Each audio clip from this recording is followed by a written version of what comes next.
Ya kumbe ni wewe. Ngai, unikumbuki? Ulikuwa nani wetu? Ulikuwa head boy wetu. Yes, mambo. Niko poa. Kwani how is life?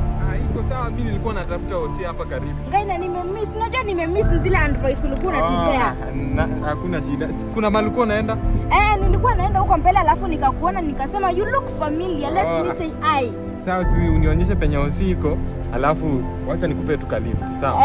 Osi kwani unaenda uko mgonjwa? Wewe ingia tu nakimbia Osi. Sawa? At least nikuweka lift. Acha niingie. Wait. Sawa?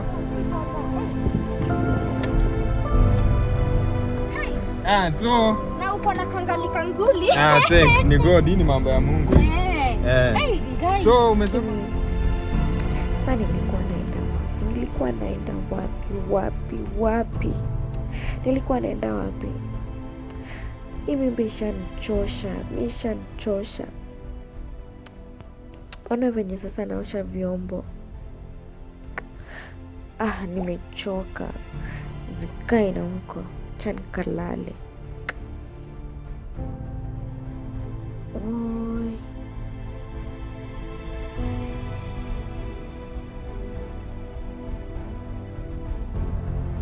Sasa nitaambia nini watu? Sasa watu watanionaje na hii nyumba yangu? Sasa watu watasema nini? Sasa nitamanage aje na hii nyumba kai?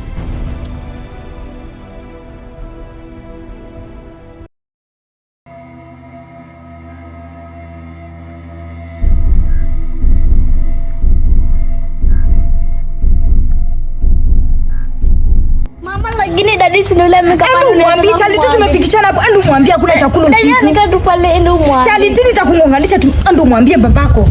Dadi mama amesema ana chumvi. Hata mimi pia sina kalamu. Wewe enda mwambie mama yako akunulie kalamu, sawa? Sio kila kitu unaniambia, enda mama yako akunulie kalamu, enda. Enda kwa babako. Lakini wewe utalala njaa. Wewe mtoto mjinga kama mama yake. Huyu mtoto anafuata akili yako. Akili ujinga hii haiko kwetu. Hii ujinga haiko kwetu. Mtoto anafuata kila kitu. Ulale nyingine. Angalia huyu. Hizi ni mambo gani unaniambia? Hii akili ya uko yenu sitaki.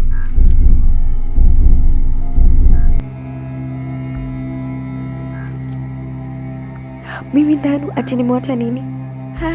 Hapana, iwezi kukweli. Yezi, inayo yezi, naikemea riswa, naikemea.